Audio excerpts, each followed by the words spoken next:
gonna start when mommy comes home. I just got off the news and they say that the storm should make landfall, I think, before 9 p.m.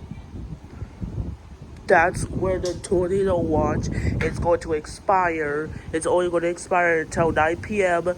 But good news is we have not seen one tornado in our area. Kind of. Oh my! Then Wait, along if we feel when we run inside, if we feel the tornado when we run inside. I feel like the winds will be stronger, but hopefully you don't get no tornado warning.